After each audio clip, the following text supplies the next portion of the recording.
Just another summer night, circa 1979. So welcome everybody. My name is Dwayne Thompson. I'm the superintendent here at Pickle City Schools. And last year we started this new tradition. So last year we had the class from 70 years ago meet with the class of 2018, and we just did a comparison between the two generations. And this year, since you're having your 40th class reunion, we decided to invite you to talk to the class of 2018.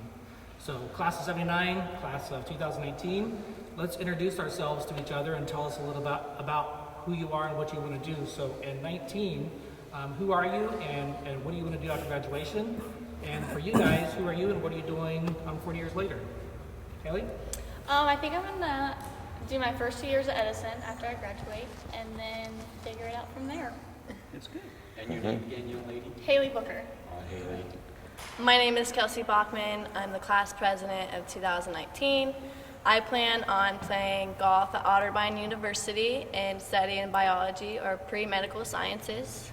So after that, go to med school and hopefully become an optometrist. Sweet. I'm Brandon Toops. I'm 18. I played baseball my freshman year and football the last 4.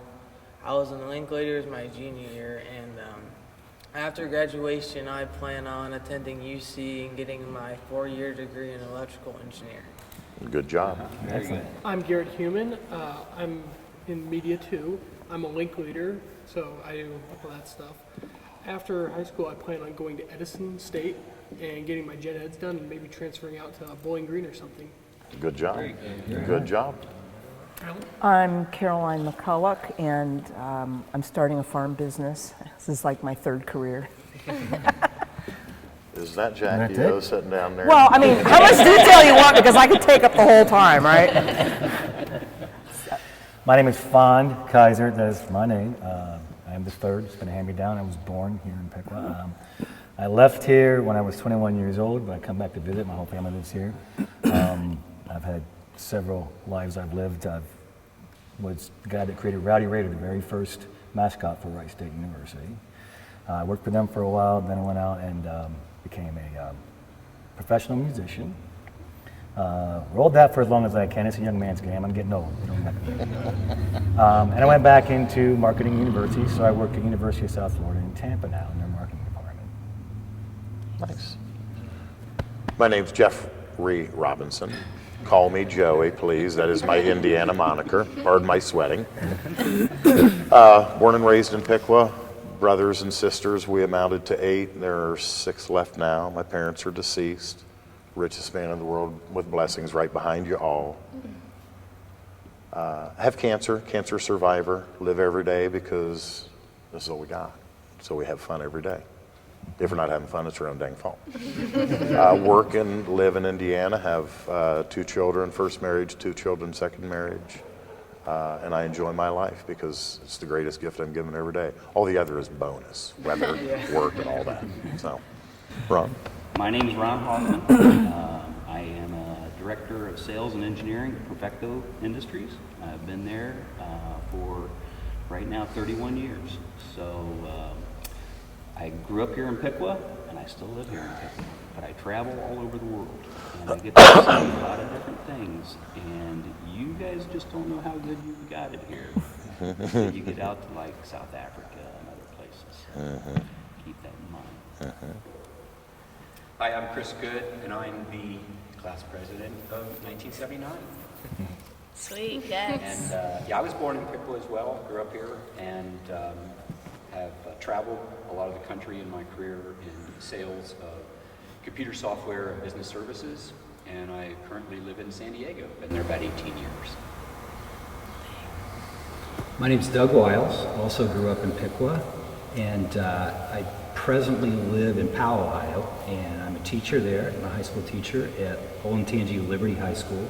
So don't know if you've all heard that before, but you look like all my students. Perfect. He did, man. He did. The quaff. Oh, yeah. He did. The red throat. I really appreciate you all coming tonight because there's so many other things I'm sure you could have been doing, but you chose to be here, so we greatly appreciate it. Yes. Yeah. Thank you for having us. Yeah. Yeah. Absolutely. I'm sure this will be a great learning experience for us as well. Yes, sir, it will. Well, great introductions. We'll talk a little bit about why we picked the location. For the viewers, stay tuned because you're going to find out that somebody from the class of 79 is going to be in some big trouble. We're going to reveal that at the end. And we're going to learn a little bit about what Fawn Kaiser and Chris Good has cooked up for our community. Some really cool things coming up. So I'm excited to get that announcement out there. So we're in what's known as the Roosevelt Fieldhouse to the normal citizen here, but also known to your generation as? The Pit. The Pit. We could have picked anywhere. When Chris and I were making this arrangement, he said, can we do it someplace iconic? And we just threw a bunch of things out there and we settled on this. What's so iconic about the Pit? This generation has only known Garvey Gymnasium at what's known as the new high school. What's so iconic about this? And talk a little bit about some of the basketball games when you were here. I'm going to start because I went to school at Spring Street Elementary, right up the street here on the corner of Spring and Ash.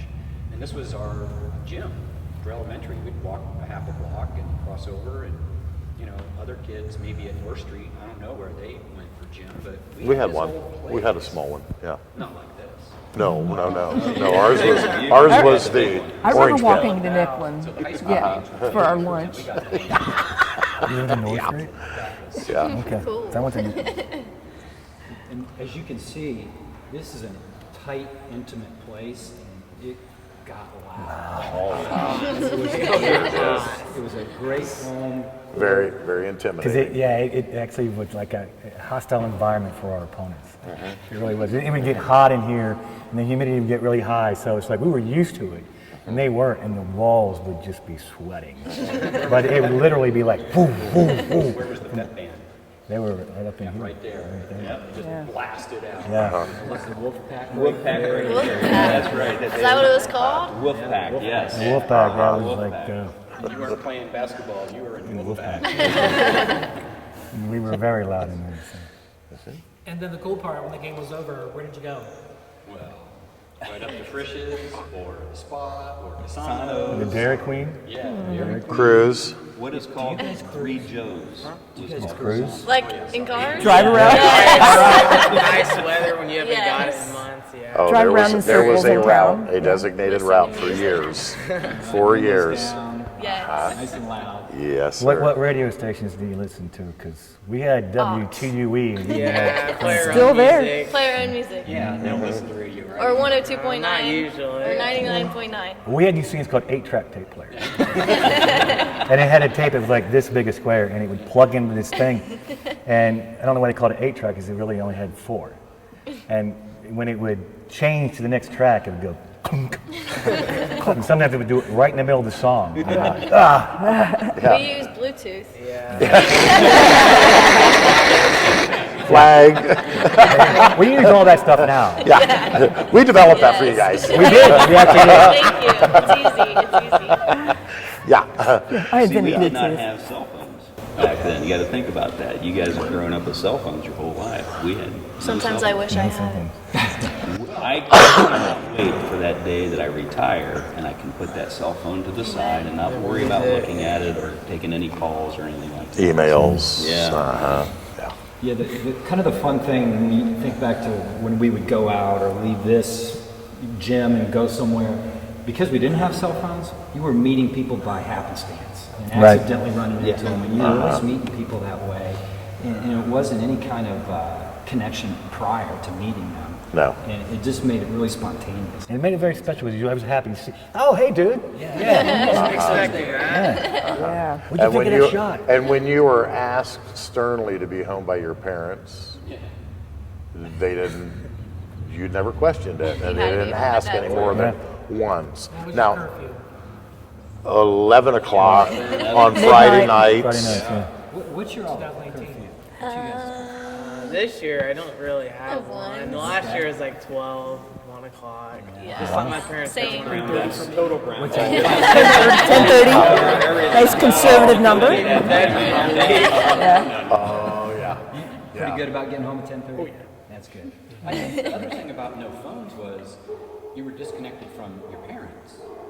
So they didn't check on you. Yeah. You know, about 11 or so, they expected you, but they didn't worry, like, where are you, or what are you doing, or they weren't texting. You know, Thank God they didn't know what we were doing. Yeah. But that's different. You know, I have a daughter who's 25 now. When she was in high school, I knew where she was. Bill Gates back here. He knew. Yeah, I can see she's on 12th Street. She's on her way home. She knows better. Yeah, yeah. And then when I was growing up in my neighborhood, as I told you, there were 8 kids in my family, and it ranges from 18 years difference top to bottom. So the 2 older were kind of out when we were young and running the neighborhood. And our neighborhood consisted of about 3 or 4 blocks. You get any further than that, and you didn't hear the dinner bell at 5 o'clock. I still have the dinner bell at home. My mother would go out and ring this brass bell.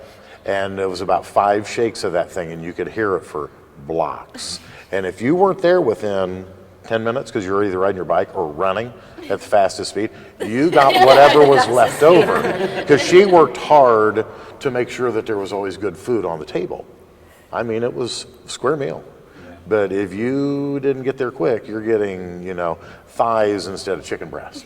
You're getting the last cold burger and maybe no French fries at all because the older ones were there, and, you know, it's come and get it. And it's come and get it. And summertime, the street light was your barometer. If the street light went off, you're probably late, unless you're across the street, which is generally, we were within eye shot because we knew 9:45-ish.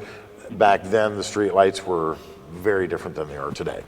So did you eat at home more, or do you think you went out to eat? Oh, we Definitely didn't have at home. Definitely at home. We didn't have the Yeah. money to eat out. How about you Yeah. guys?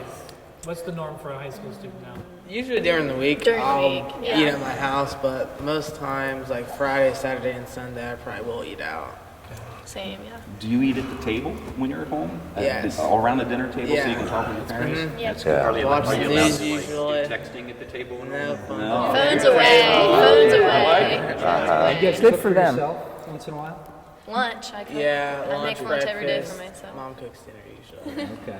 What are some of the favorite restaurant hangouts that you guys went to, or just any hangout here? What did you do for fun? Casanos.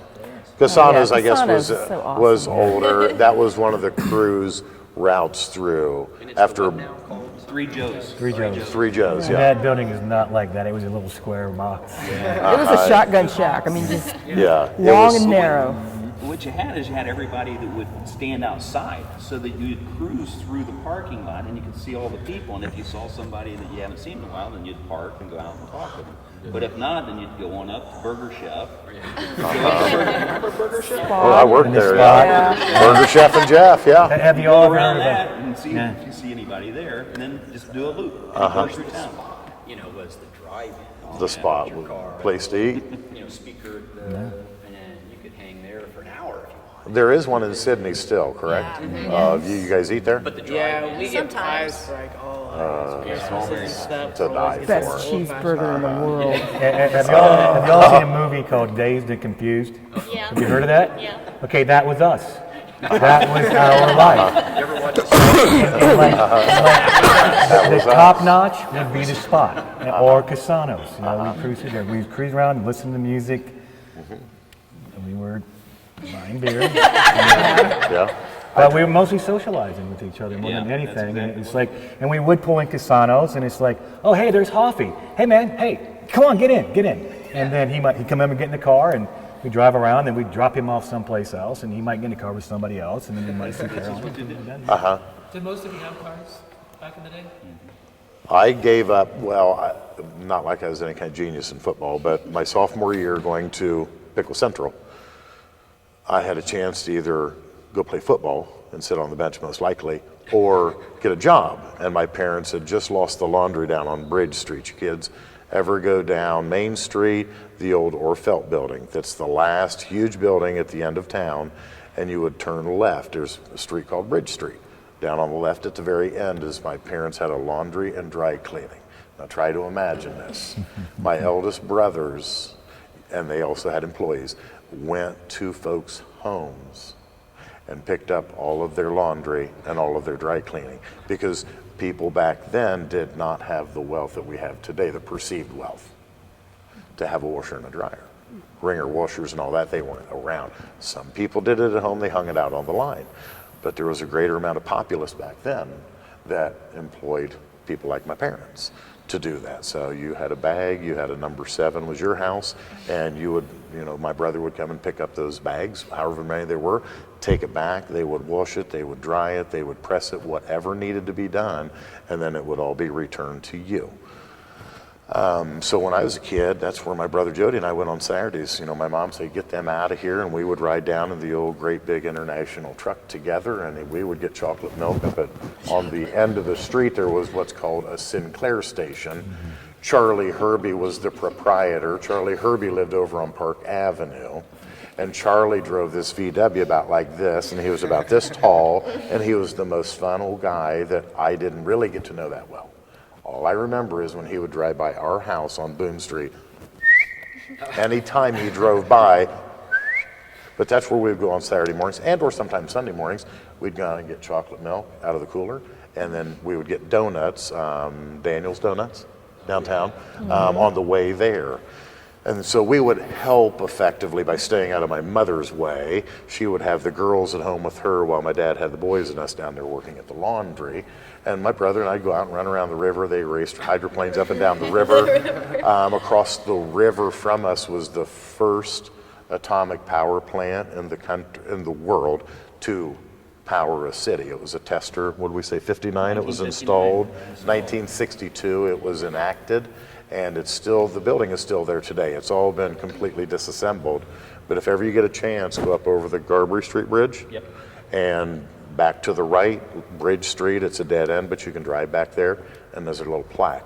Cool, because when my brother and I were, like I say, we're across the river, and we see this, we had no idea what it was. None. I thought there was a glow about you. Well, it's the chemo. This week I had chemotherapy, and my wife says, when you walk through the house in the middle of the night, you're a little bit orange. I said, probably are, but I'm here. Thank God I'm here. So, some of us actually became synonymous with our vehicles. Like Chris here had a little yellow Volkswagen Beetle. Yeah. And he was the only one in town that had one, so whenever you saw it, you knew it was Chris. I was very fortunate to not have to work at McDonald's because I learned to play guitar, and I had I was like 14 playing with guys who were like 25, 26 years old. So I was making good money. But I had several different cars, so it was hard to really peg me down. And I would get a 72 Nova and fix it up and hot rod it and drive it for a little bit, and then I would sell it and make money. And I'd get like a 73 Torino, do the same thing. I popped the V8 engine in a Vega one time.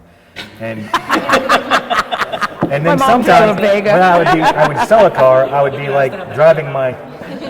driving my mom's car, which she liked to get a different car every now and then too. So I might be driving like a 76 Mustang or a brand new Ford Granada or something, depending on what was in there. So it was really hard to peg me down. But there was a few of us that definitely had vehicles. The old Falcon that Chip Jessup drove. Yeah. We knew that. So some of us had cars that was like, that is definitely, hey, there's such and such. Then there's the hand-me-downs from your parents, right? So Yeah. I drove.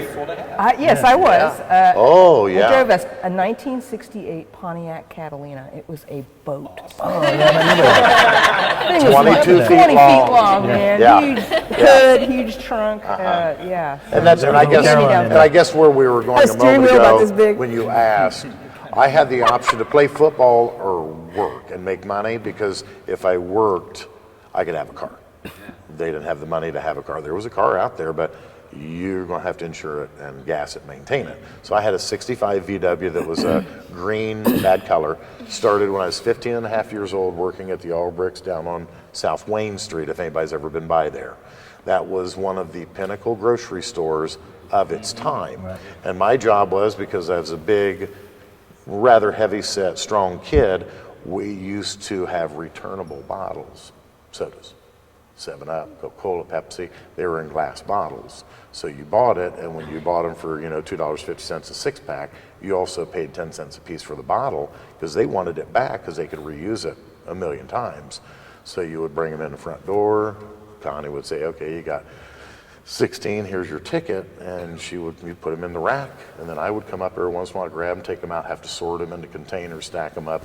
For the Coke guys that dropped off over here full stuff, they come around, and I'd help them load up the empties into their truck. So that was my job, and inside of that 1 year working there, I went from 250 to 190 pounds. I've always been a big boned kid, but I really worked hard, and I was working instead of just being a 15-year-old kid that ate really well. My mother cooked well. Then I had wheels, and that was the beauty of it. I got to drive back and forth to work instead of riding bicycle or walking 19 blocks from Boone Street down to South Wayne Street. And so I don't regret it, because that's when I started really, in this life, we're never going to repeat the 50s and 60s where wives stayed home and men went to work, and they supported the household. But my mom and dad got married in 1949, first brother born in 1950. My mother stayed home and raised everybody until the last two, my younger two siblings, and then she had to go to work again because of the laundry loss. But it was one car in the household, and it was one person working, and you made maybe $14,000 or $16,000 a year. You had a $12,000 or $14,000 mortgage on a home, and you did what you were told to do. Today we have people that everybody wants to work, and we all got to be millionaires instantly, and we lose sight of the fact that the kids, the most important thing about all this is these kids, you all, one of these days are going to have them, and sometimes they get lost in the shuffle of, man, I got to work harder. I got to be more out there to do this, and I got to do that. And honey, you're going to have to work extra hours or take this job or travel. For example, I'm sure that you look back sometimes and go, I wished I didn't miss that time with my children, because they're the most important thing that we'll ever have. This whole thing is way invert, because we should be raising our children and letting the bills pile up, and then we're done raising our kids, go to work to pay the bills off so we can be the most effective for our children in today's age. Today's age for you guys, I have no idea what it's like, but I know it's got to be difficult. It's got to be, and to think that 40 years from now, just we and what we have done in our lives collectively, it's daunting, to say the least. Do you guys work? Just out of curiosity, can you tell us about your jobs? I'd be curious. Like, what do you do? I started at the age of 16. Please. I'm a lifeguard. I have 3 jobs. I've worked a lot. So I'm a lifeguard at the country club, the YMCA. I just came from there. And I'm at the golf course doing concessions and stuff. So I worked at Elder Beerman. That was my first job. Nice. So second I turned 16, I got a job. Good for you. Yes. Yes. I don't work as much as Kelsey, but there's a family painting business, and I'll go out there maybe 3 or 4 times a week, couple That's your hours. grandfather's? Brian? Out on Brian Brothers Painting. Hardin Road? Brian, what? It's out on Versailles. Versailles Road, yeah. Is Toops your dad? Yeah. Oh, okay. I know Okay. your dad. And then I Yeah, clothe, that's what I thought. paint, and move trucks and stuff like that. Okay. Just odds and ends, so. Very good. Here, how about you? I'm between jobs at the moment. Okay. Next year I'm going to go to Edison and maybe be a student assistant. Good. If I can get over there. Great. The last 2 summers I lifeguarded at the Pickle Pool, and I just started at the golf course for concessions. Nice. So Nice. together, yep. Good.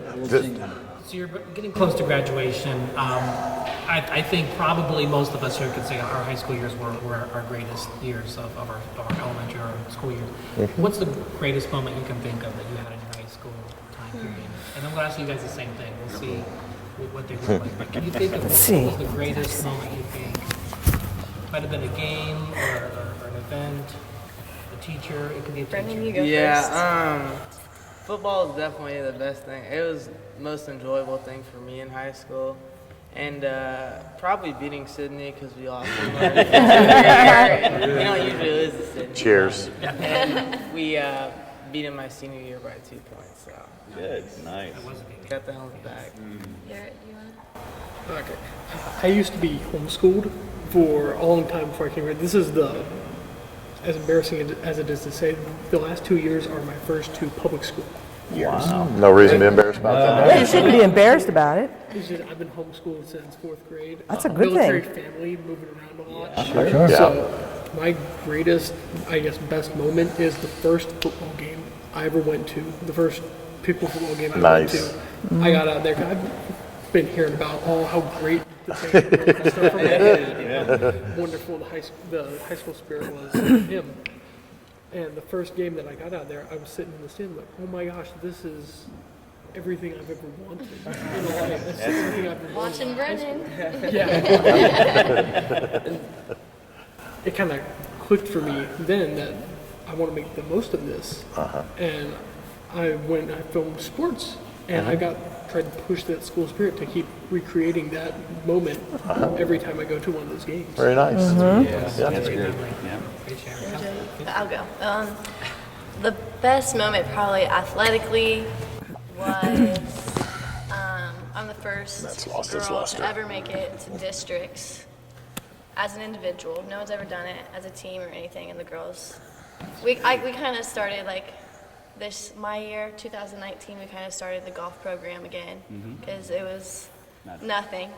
So I made it to districts my junior year, and getting that call from Mr. Hare was the best feeling ever. All my hard work and dedication paid off. I have all the records, so that's exciting. Cool. Academically, probably being class president, winning that over, I had another classmate going up against me, so I won. So that was a good feeling, being chosen over somebody else. I think I had a good 4 years here. You know, you make good memories with your friends, and it's 4 years I'll never forget. I don't regret anything. It was good. Nice. My sophomore year, we had played Sydney in volleyball, and we were down 9-14, and they needed one more point, and we actually came back and beat them. So that felt really good. So Troy is really big to us, but Sydney's Sydney's getting as good, if not as big back then. Sydney's really getting up there. It is, and if you ever get the chance to go to high school and go into the commons, we now have, I think this is the second year, a big board with all the sporting events on it, and we do a challenge every year to see who can get the most wins in all the sports. They beat us. So if it's tennis and they win, they get their Sydney yellow jacket. If it's the Piqua, it's our logo, and it goes back and forth all seasons until the end of the year to see who. So it's pretty cool to watch that progress. They beat us last year, and I think they're winning this year too. It's like first 11 and a half. Yeah, they've gotten us. So now Sydney is it was always Troy with us. It was just Yeah, I mean, Sydney was there, but not as big as Sydney's Troy. really up there. Really? Oh, More yeah. of a challenge. That's Interesting. You're saying it's more. What are some of your favorite memories or teachers, or what was a big deal to you when you were in high school that you remember? When I was, 10th or 11th grade, I had a English composition teacher who complimented me on my writing ability. And in fact, I was probably a senior, and she would let me go into the study carrels in the hallway and said, that was my class time. Like, instead of actually sitting in the class, you go out there and just write in your journal, you're good. She said, you're a writer. And I went, oh, really? Okay. Sweet. So, and honestly, to this day, that is something that has grown over the years. And I took some additional coursework and have started, I've been freelance writing off and on, but I hope to make more money from it. However, but it's such an impulse to take whatever you're experiencing and be able to put it into language. And the process of writing is actually kind of a discovery, a self-discovery thing. When you try to explain something to someone, even to yourself, as you're writing, there are ideas that come into your mind that you wouldn't have thought about had you not tried to put it into words. And so I'm really big on communication. I never touched, I'm going to say how old I am, I never touched a computer until I was in college. You probably never touched it until you were in the workforce. So talk about the writing process, because when I got a computer, It was really writing. it was It really was, yeah. the editing process and doing research projects and those kinds of things is nothing like the advantage you guys have now. We just go and Google. Yeah. Wiki, right? No. Yeah. How much time did it take to write something? Oh, I mean, handwriting, and I'll have to say, when I learned how to type, that was a pretty big deal. Because, your thoughts go so much faster than your hand can actually write. Can you imagine Mark Twain and the thousands of things that he wrote, and he did it all by hand? I mean, maybe he had a typewriter later, I don't know. But the one good thing about doing it manually is that it not only does it require a certain physical discipline with your hand, but you have to slow your thoughts down enough, and you're a little more careful Instead of like, okay, I'll read that. No, I don't like that. Hit the back button. Wipe it out, right? No. And I mean, whiteout. Did you ever have whiteout? Right. So, I have to say, I definitely, as a writer, I totally prefer writing on a computer. I mean, I'll never forget the first time I saw a computer and a word processor. I was like, look at that! Oh my God, they can like move whole blocks of text. That is just so cool. That was like 1985. and it looked like something out of a 50s movie. It had a little screen and this great big wall, the wall unit, and this woman was doing a resume for me, and she's like, well, let's move this over here. So, it's just that I'm not totally sold on technology. I think technology has its advantages and it has its disadvantages, but when it comes to writing and communicating, it sure makes it a lot easier because you can keep up with your thoughts a lot faster and you can edit a lot easier. Yeah. That's one of the things we debate in education all the time with technology is writers, like you said, it stimulates a different part of the brain when you are physically writing. And there is a concern, I think, as educators, we all often talk about it, as you're using technology all the time and you're not thinking the same way, or your same part of your brain's not being stimulated. And I know there's a debate right now over cursive. Yeah. That's a big thing, whether to keep it. And I'll be the first one to admit, the only thing I can write cursive is my signature. Yeah, me too. Now, JJR. They have found, studies have found that even cursive writing does something with the brain that is very different than sitting there, pecking on a... Ask I will add elders one in your thing. families to just see a letter written. Yeah. My parents had penmanship. That was, remember when penmanship in first, second grade, third grade was terribly You important. had the cursive. It wasn't capital and geography, it was lowercase penmanship, letters, starting out with extra. that. My parents, my mother had the most eloquent R's that I tried to mirror, and I just scribble like Doc Wolf, JJR, underline it, and I'm done. Yeah, and that's the other thing about handwriting something, I will tell you, and this is something technology will never, ever replace, and that is a handwritten note or letter to somebody that you care about or somebody that you want to express appreciation Much to. more personal. That makes all the difference in the world. I mean, when you get a handwritten, how many of you have actually received handwritten letters from anyone? Once or twice. Two? Yeah. I mean, write it was to a big somebody deal. a Like, no.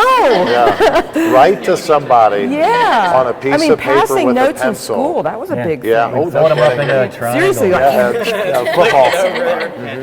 Yeah, sit down sometime That was email. and write your parents a little love a letter with a piece of paper and a pencil and put it in an envelope and send it to them with their name and address. Yeah, what- It is such a loss. Yes. Now, There's real art in getting letters to friends too, without getting caught. Like you can text each other secretly. right. Like you had to passing notes, there's evidence. Now, one thing that I want to expand on, and then let's go back to where she was at. So many years ago, I ran into just a group of people that really have a negative slant on their life. And you guys have probably been told, be positive. You can either be happy, fun, smile on your face, or walk around with your chin on your chest and have a neck ache. Our words have terribly, terribly powerful connotations, using them the right way and the wrong way. And as I say, just so many years ago, I ran into a group of people that I had to evacuate myself from the atmosphere and never to return. Your words are terribly powerful. And people, no matter what the age, this is not age or gender, be very careful, okay? We have a lot of words in our vocabulary, and to use them the best. Mom's, one of her favorite sayings, you got nothing good to say, keep your damn mouth shut. it holds true today, because we do truly live in our electronic society. You have cyberbullying, intimidation. People get caught up in that stuff. And people actually get so drawn into it that it's drama. almost like as though there's no escape when, You know, you all got cell phones, so you all get, So you easy know, to make a quick text. it is. Yeah. And Impulsiveness before is you hit rewarded. send, the smartest thing I was taught by a senior a long time ago is write it down and look at it and wait a day and read it again and tear it up, throw it Absolutely. away. Never say it. Never. I can't tell you how many personal I've been like. Oh, perfect example. My oldest brother. We just had a disagreement recently, and I'm like, oh, so mad at him. And I sat down and I'm like, okay, here's why I'm mad, and I'm like writing it all out. And then I went back. But I've gotten into the habit. I never ever, even something that's not on a dramatic thing like that. When I write something, I never send it immediately. I always sit on it for a day or two, and I come back, I look at it, and I think, okay, I don't think I really wanted to put it that way, and I need to, and he's so right. The power of language, the words that come out of your mouth are so, Or out of your fingers. or your fingers, are so powerful, and just to be aware of how your behavior affects other people. That is a very hard thing to do. We were there when email first became a form of communication. And You guys know what email is? Because you don't use it, right? Right? and so it was this thing, it was a lot easier because before that we had to pick up the phone and call someone, or we had to go into their office or wherever they were and talk to them. And you can express yourself much better that way. You really can, because people can hear how you enunciate things, how your tone, what you really mean. But when it's just there, and it's just words, it can be interpreted and can be misinterpreted. Yeah. Facial And we had expressions just or talked about body this, language really of important. how they actually decided that they needed to have classes to teach people how to communicate properly through email without offending anyone or misrepresenting themselves and miscommunicating. Because it became a big thing and was causing a lot of problems, just a lot of tension between people who, if I used to tell people back then before I did learn how to do that properly, when you get that email, you know who I am. You know me personally. Read it as if I'm sitting in front of you and I'm talking and saying this stuff to you. Doesn't work. Yeah, it's hard. Yeah. It doesn't work. No. Because they're still going to interpret what they see. So they did. We had to take classes, especially in the world of the corporate. When we wrote notes, they got thrown away. When you write texts and emails, they're preserved. Yeah. So essentially, your social media accounts become your resumes, because I know before I hire a teacher or anybody in the district, I Google them. And I Google and I look up social media, and if I see things that are kind of questionable, I think, I don't want to put that in front of our kids. So other factories and places like that, well, I'm sure will do the same thing. They'll look and see what are you really about. I'm in big trouble. Who else has great memories from high school that you want to share? I'll share. When I was in college, and I went to Miami University, I got a bachelor's in zoology. My mom would come visit me, and one of the things she said to me is, "You don't go to college to learn a skill to get a job. You go to college to learn how to think." And independent thought isn't something that comes easy when you have such close relationships with your friends and your social life. And I'm not dissing social life is very important, is to be in community, but I think it's so important to cultivate the capacity to think critically, that everything that you see and hear from other people, from the media, whatever it is, you need to evaluate it in your own mind and possibly question some of your assumptions. Now, maybe that'll come later. I mean, it took me years to get to a point like, okay, I'm not sure I agree with that, and here's why. And so it's really, it will serve you well when you have to make all kinds of decisions.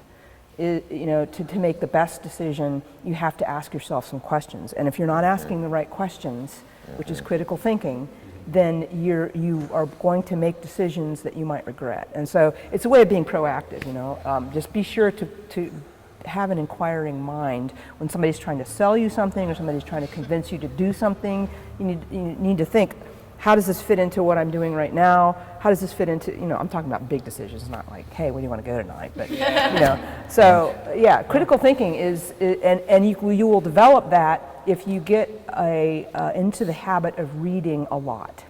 And that's something that really disappoints me about younger people, is like so many, I grew up around books. My mom, my grandmother, my parents, they all had books they all read. My mother used to read The Jungle Book to me and Charlotte's Web. Oh my And gosh. she did voice characterizations. And she was really good. And so, that left a very strong impression on me. And in later years, when you read, you are exposing your thinking and your ideas to other people's in the privacy of you and your book. And I can have a Kindle, whatever, but I like having a paper book Ink in and my paper. hand. And so by reading a lot, you develop, that will help you develop, and reading widely, not just things like, the latest, cheap novel or whatever, but things that challenge you and, like to help you make sense of the world and how to be a responsible citizen and a voting member of the electorate. I'm pretty big on that lately. But, critical You're thinking. commenting. I think she wants a permit out there at the farm or something. So for Chris and I, something that stands out in my mind about high school, and our senior year, we'll probably get in trouble on this one. It's okay. Our senior year, we had a study hall. And study hall, you were able to go ahead and if you wanted to clean like the IPS room or the laboratory or whatever. So Chris and I decided this is what we're going to do. We started this at the very beginning of the year, that we're going to go ahead and clean this area. And it was second periods. You weren't allowed to leave the school, supposedly. And but Chris and I decided we'll go ahead and Clean the car. have breakfast. So Sure. we did things like this. And what stands out in my mind is at the end of the year, when we were getting ready to graduate, here sits Howard Reed, which was the vice principal at the time. Was it vice principal? Yeah. Sitting there right at the door as soon as we come back. Like, oh my God. Where you guys been? Chris was very quick. He said, well, we had to go get Ron's wallet. He left it at home. Always takes two. He says, well, you know what that means, don't you? And he said, we said, yes. 2 whacks or 2 detentions. Back then, we were you got whacks for the paddle. So we said, okay, we'll take, I said I'd take the whacks. He said he'd take the whacks. He says, okay, you owe them before the end of the year. So, here we're skating by, and it's getting closer to the end of the year. Finally, he comes up and he grabs both of us and says, don't you guys owe me something? Oh, yeah, we owe you a couple whacks. I said, come on, let's go into the office. So we go in the office, you had to take everything out of your back pockets. So you took your wallet and all that, because you'd always have stuff back there in case you did get robbed. So you take everything out of it. And he says, okay, go into the office. And he told Chris to wait out there. I go into the office, and he says, put your hands up on the desk. Yep. Put your hands up on the desk. Lean over. And then you're looking back, you're like this. You're looking back there, and you're like, and he said, don't look. It's going to be harder if you look. I said, okay. So all of a sudden, I hear this smash, and it wasn't on my butt. He took it and he hit his leg. Just so Chris could hear that somebody was getting whacked. I looked at him and he goes, so he did it again. So I go out and I said, Chris is out there, and I'm going like, and he told us, Chris went in there, he did the same thing with Chris. He said, congratulations, you're going to graduate. That was how it went down. Nice. Oh, yeah. All of you. Doesn't that seem crazy now? Yeah, that would definitely not. It was definitely a holdover from a different era. Yeah, it was. You I do have a didn't do it twice. question. I don't know if this refers to your class, but my grandpa was talking about one year how my grandpa is Dwayne Bachman, and he's superintendent at Pickle City Schools. I'm not sure exactly what years. He was our Okay. I remember him telling me, because I always ask questions, and he said that he was driving to school and it was like a sunny day, like nothing, it wasn't like snowing or anything like crazy, and he said like he couldn't control his car and he thought it was like slippery outside. And he's like, I guess he called his principal at the high school or something. He was like, we got to get these kids out of school. Like, the roads are really slippery right now. And he called off school and you guys all went home. And it was his brakes. And Everybody was in school. Everybody was in school, and he was like, "These roads are awful. Like, we got to get the kids home right now. Like, right now." And it ended up. Oh yeah, I'm during not typing class and everything. I'm not Yeah. sure what year that was, but that's the one thing that he told me. I got to interview her grandpa last year, and one of the things he said that was kind of his nemesis was open lunch period. So you guys have never had open lunch period. Tell them about open lunch period. Well, you had 45 minutes and you better be back, you know? How much trouble could you get in? We had the school secretary, Peg Schnipple. Yeah. And we just loved her. Some of us guys had the hots for her, as a matter of fact.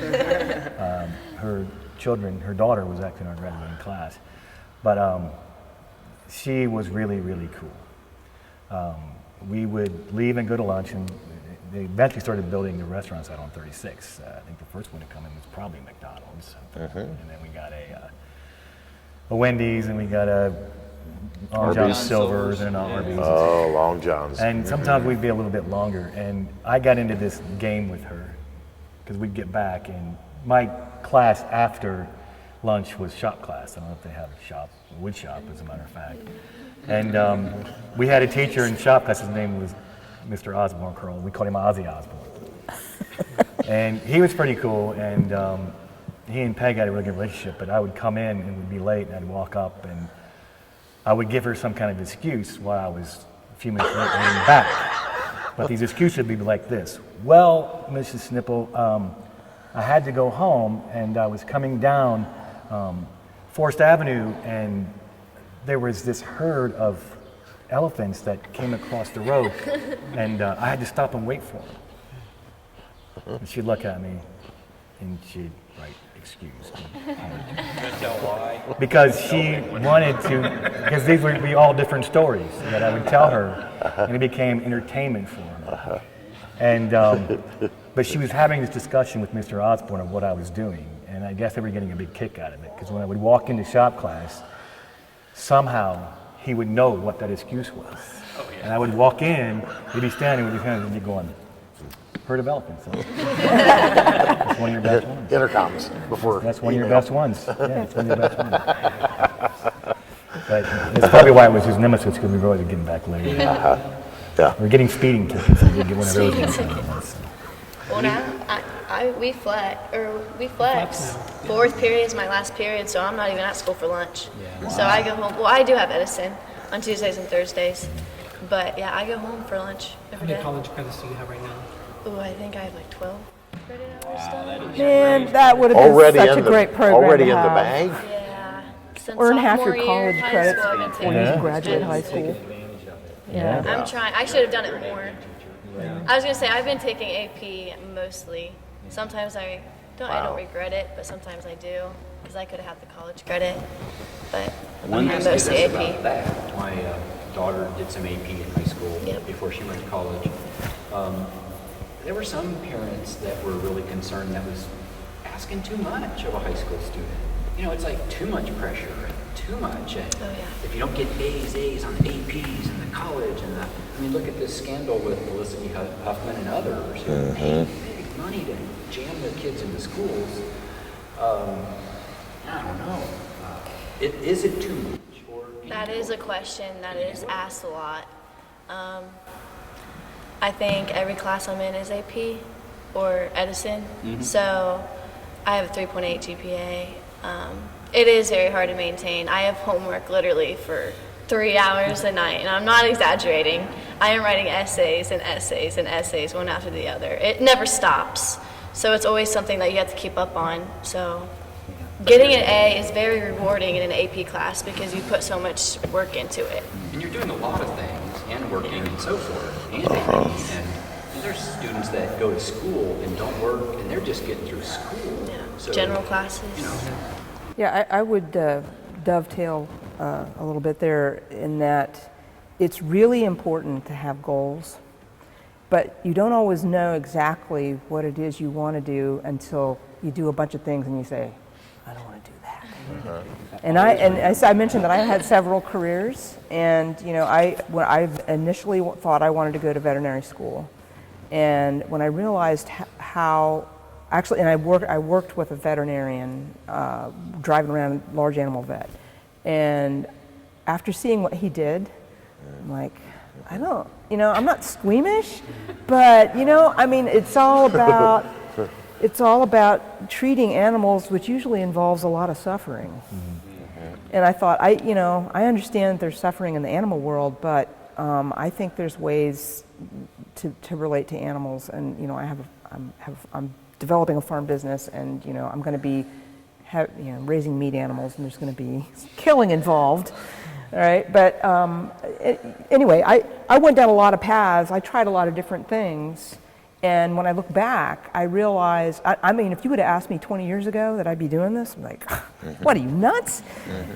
But I ended up with my grandparents' farm, and I got a kind of an epiphany about food and nutrition and health, and I like to write. And I love being outside, and I love animals, and I have experience in conservation education and all these things that dovetail, but I never set out at the beginning and said, this, it's a nice sequential pattern, this is what I'll do this, and this, and then I'm set for life. I mean, it was like, for me, it was a process of discovery, and I lived in other places, I did other kinds of jobs, and, in my generation, and still for a lot of people today, the ideal is, I'm going to get one job and that's what I'm going to do my whole life. And there's really nothing wrong with that. But you shouldn't maybe do it without at least looking into some other things and trying. Chances. Yeah, take some chances. That looks good. I'll try. If it doesn't work out, you know what? I can do something else. I mean, I'm not so attached to specific outcomes that if I don't get that thing, that my whole life is over. And I think the one thing that I'd like that we get to come in here and talk to you, but I think now I'm realizing that one of the things that is probably I wish we could do is that you've got people here, all of us here, that graduated in 1979. It was a totally different world. And now we've taken our paths to get to be right here talking to you. And those stories that each one of us could tell you about that path is pretty damn intense. Really intense. Yeah. Oh, yeah. Just life comes at you when you least expect it. And you could think that this is the way I want to go. And it starts out good, and then all of a sudden you get there and it's like, this is not what I thought it was going to be at all. Mm-hmm. I don't have a passion for this. You may get to that point in your life. When you get there, be patient. Look around and see which way you're going to go. Left, right, forward. Figure it out. You can never go back. You can never go backwards. There is no reverse on this car. Okay? It's all drive. Straight ahead. You can put it in park, but you can't leave it there very long. No, you can't. You'll run over. And this guy and I, we've known each other since Cub Scouts. And his dad was a scout master of mine. We have not lived conventional lives of what people would consider to be a conventional life. We did go get an education. We've been friends our whole life, basically. We still talk on the phone probably Too much. You're calling me all the time. Yeah. Well, it's a long drive home. Party line. But, it is a situation that, he said, if you find that one thing you love, good for you.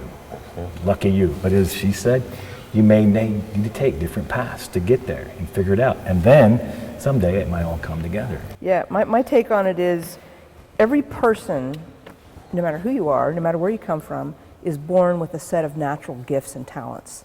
And your job is to figure out what that is and how to use it. For good. For the good of the world and for the good of yourself.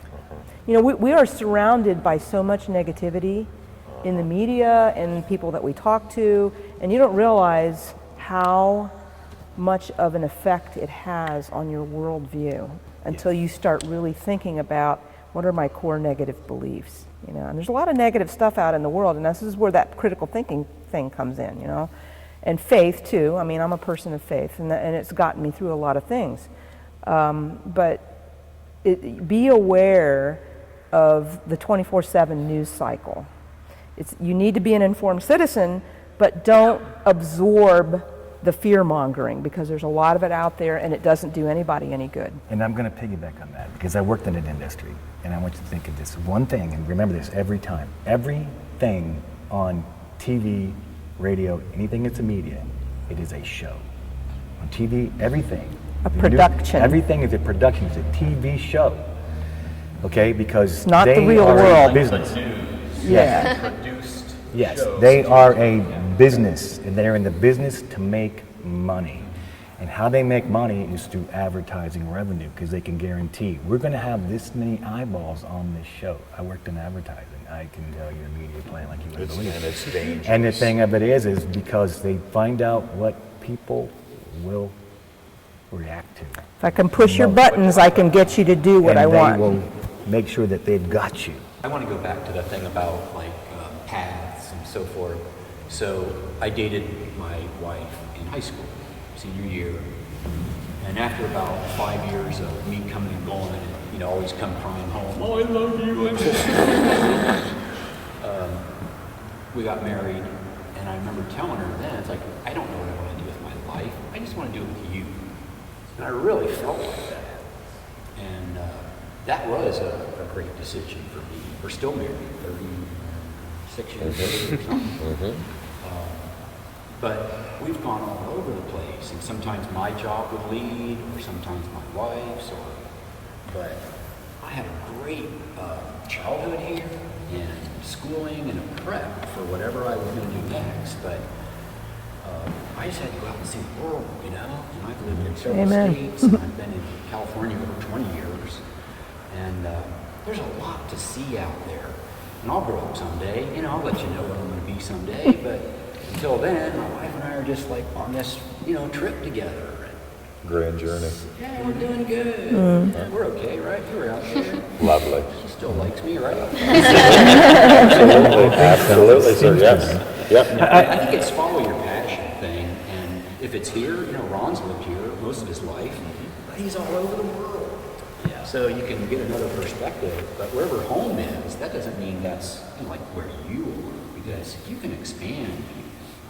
Yeah, your generation. And for us, it was you geographically had to go somewhere. Yeah. You guys got everything online and access, and you can see things, and you can Google street level some city if you want it, and walk down the street virtually. That's crazy. Yeah, it really is, isn't it? Yeah. But there's nothing like travel. And it sounds Amen. like you're a Mark Twain fan. Oh, yeah. What's the quote? Travel is fatal to bigotry, narrow-mindedness, and prejudice. And it's sorely needed by people these days. Yeah, and that's a very good point. You go someplace. I mean, look, I remember the first time I went to Des Moines, Iowa. I was like, this is the United States. Okay? This is a big country, and you can find so many different cultures. Has anyone here been to Louisiana? Yeah, cool. Yeah. I mean, it's a whole different culture. The food, the attitudes. I mean, people still speak French. And it is travel. You don't have to go far. I went all the way to the Middle East to perform for the soldiers, for our troops, and that was a whole different experience in itself. But I recommend travel as much and as far as you possibly can. And when you come back home may be the same, but you'll be different, and you'll change, and that changes everything. Now, you're the class of 2019. And we're from the class of 1979.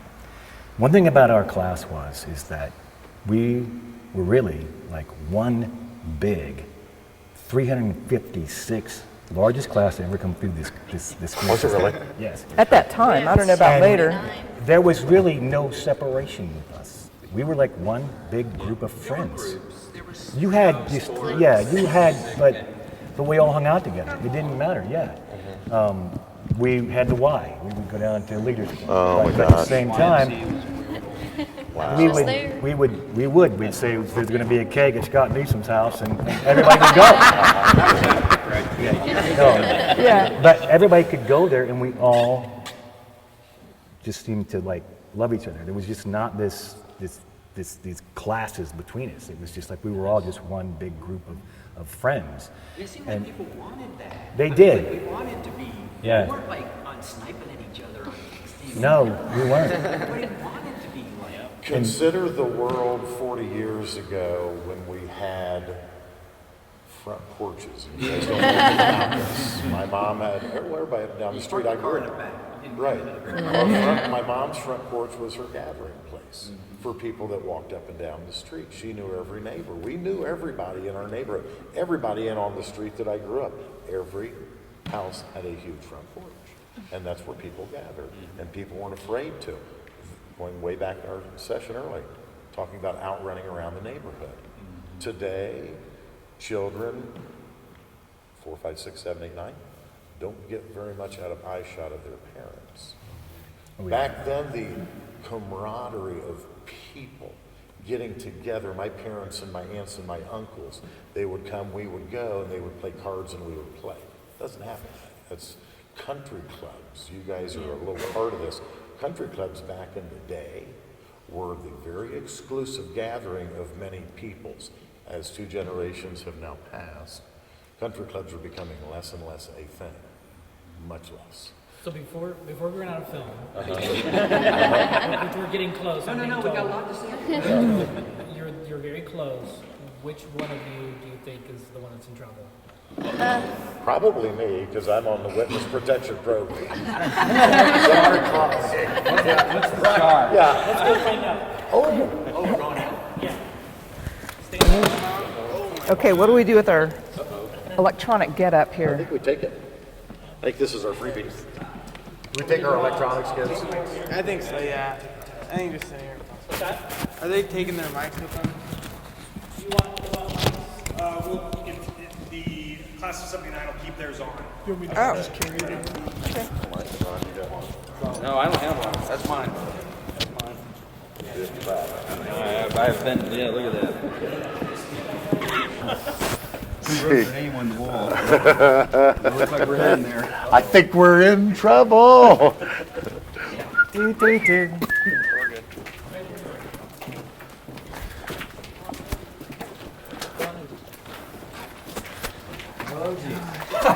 It's a time tunnel. We need a bucket and some suds for one of you.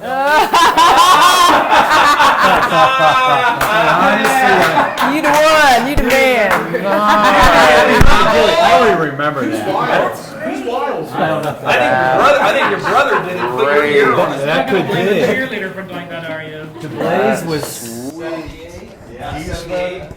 You had to one up him. Oh, easy. That's great. I like that. Oh, behind us. You like his Doug Spain. Yeah, Doug Spain. But what I do want you to leave is your photo with us. Yeah, we'll get your photo. Yes. How nice. left. Yeah, level. Yeah. Brad, Rick Sword actually died in college. Yeah. Playing baseball. Yeah. I got some great spray paint on my car. For those that don't know, we're under the bleachers of the old football stadium. So that's where this was. And Doug, same smell. Doug, you were a captain. Yeah. And is that the kind of conduct we would expect from a football captain? Is that Well, if we could head back, you have one thing you want to share. I've never been to a Fawn Kaiser concert. Well, once back in high school, but that was a long time ago. And I was talking to Fawn about his next show, which might have been in Florida, where I was not. And I said, well, we're all coming to Piqua. Why don't you do a show, and then I can, go to your show. And he said, no, I don't think so. I don't think so. And I said, I think we can raise some money and maybe provide some funds for the music department. And we want to put 100 students in the audience at Fawn's show. And he's like, you think anybody will come? You think we can get them? And I said, you do the show. I'll take care of everything else. So Fawn put together this graphic that describes this show of his. So tell us what you were thinking, Fawn, about your theme and what the show's going to be about. Well, we started thinking about what we were going to do as far as charity, and we realized that back when we went to school, we had plenty of funding in the arts. And I quit playing football when Coach Cripe came in. I went into the marching band, and I had just a great time, and we were provided with instruments, uniforms, and things. And anybody that wanted to participate could participate because we had this funding, and now we don't. And so we started talking about it, and we thought, well, let's get some funding in there so that maybe kids that are underprivileged can participate and have a positive music education experience in the Piqua City school system, from elementary school all the way through high school. And so we decided that we were going to, you can find out a little bit from this video, but I left here a long time ago, and I just happened to be able to be fortunate enough to get hooked up with Willie Nelson and his stage manager, Booty Locke, who became my manager. And I've written songs for Ford Motor Company, PBS, Nissan, a lot of other corporations, and it was quite an adventure, and it was a lot of fun. And it started right here in Piqua, Ohio. I had some really good music teachers, and so we've always tried to have a big impact when we come back from these reunions, and we wanted to give something back, and that's what we decided. So we're having our 40th high school reunion this summer on Saturday, August 3rd, and we figured that the prior Friday night, folks are in town, that'd be a good time for Fawn to put on a show. So we've got a short video to show you all that talks about this show, introduces it. So we're kind of kicking off our campaign today. We're launching the marketing campaign for Fawn Show, and you'll be able to buy tickets to his show at the Hallmark store here in town starting Monday. So let me show you this introductory video, and that'll give you a sense of what's going on. While he sets it up, Doug, I think I see a little bit of spray paint. That was from the same can. Seriously though, we did. That was Bob, wasn't it? Gary? Whatever. Galen. There you go. This song is Hey folks, your old buddy Fawn Kaiser here. I'm a 1979 grad at Piqua High School. Now I've been writing songs, singing, and playing my guitar professionally since I've been 14 years old. I've written and produced songs for Ford Motor Company, Nissan, Public Broadcasting, and a slew of others. But what I've enjoyed the most is performing live at amphitheaters, Texas dance halls, honky-tonks, and roadhouses with folks like Leon Russell, B.B. King, Willie Nelson, comedian Ron White, and Ohio's own McGuffey Lane, and a long list of others. I'll be in Piqua this summer for my 40th high school reunion, so I decided to put on a benefit show in my hometown on Friday, August 2nd at the beautiful Octagon Barn at the Ormont Estate on South Main Street to raise thousands of dollars to benefit financially challenged Piqua music students. I'm calling it Rolling It Back, Paying It Forward. Just me, my guitar, and y'all. I'm going to take a ride down memory lane and sing some familiar songs we all know, so y'all can sing along and reminisce. And even some songs I wrote. Tickets are only $25 each, or $35 for a VIP table. We'll serve up some food and drinks too. It's a big place in my heart for Piqua, and I want to put 100 music students in the front row at my show to entertain and hopefully inspire the next generation of Piqua musicians. But I need your help. I'm asking you to buy a $20 student ticket, or two, that we'll give to Piqua music students who want to attend the show. This show is going to sell out fast, so get your tickets now, and buy a ticket for a Piqua music student too. Come support your Piqua music education program. I'll see you on August 2nd, but until then, I'll be cruising down Main Street, my old rusted Ford, thinking about the summer night, circa 1979. See you there. Very much for pulling that together. That's more meaningful than I can express, because we have a number of students that obviously benefit from our music program. I'm one of them myself. My best experience in high school was my music experience. So pleased that you're on. Well, thank you very much for putting on the event today and supporting this concert. Thanks for being with us, and have a great. Thank you. It was nice to meet you. Nice to meet you. Yeah, good to meet you all. Picture with all you guys. Yeah. Nice to meet you. Yeah. I like to throw my phone. You gonna do the phone? Nice to meet you, sir. Nice to see you. Nice to meet you, young man. So sweet. Yeah. All right. Let's get it. Youngin, Thank you, sir. go forth and bust it, okay? Make your mark in Where this should we life. go? Here we are. Pretty simple. I guess I'll get in front. I'm short. Should Should we Get in. scoot in? Get in. Scoot in. We're short.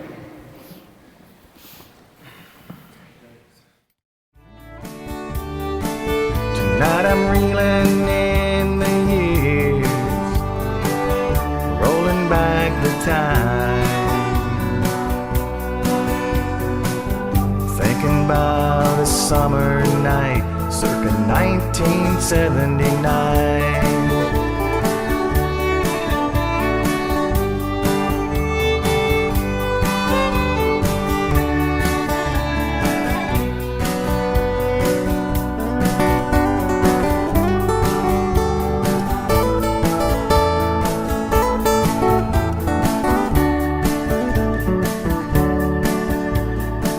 It's been 30 years since we took that ride. We lost Joni, Doug, and Bob. It still hurts deep inside. Seems everybody's doing well, holding up real fine. Count our blessings, everyone, and our lucky stars in the sky. Tonight I'm reeling in the years, rolling back the time, thinking about a summer night circa 1979.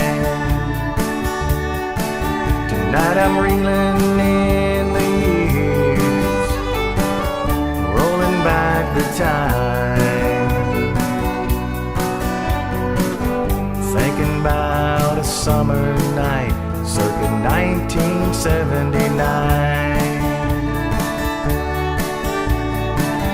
Thinking about a summer night circa 1979.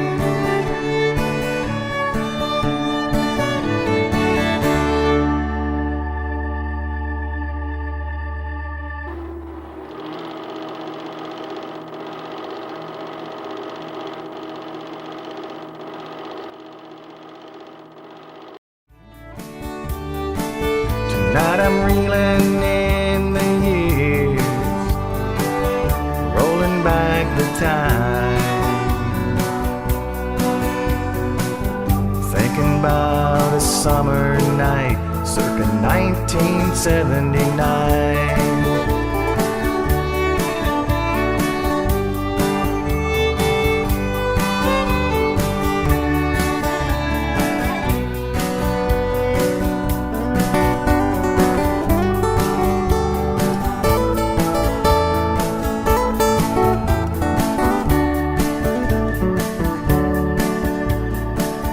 Been 30 years since we took that ride. We lost Joni, Doug, and Bob. It still hurts deep inside. Seems everybody's doing well, holding up real fine. Count our blessings, everyone, and our lucky stars in the sky.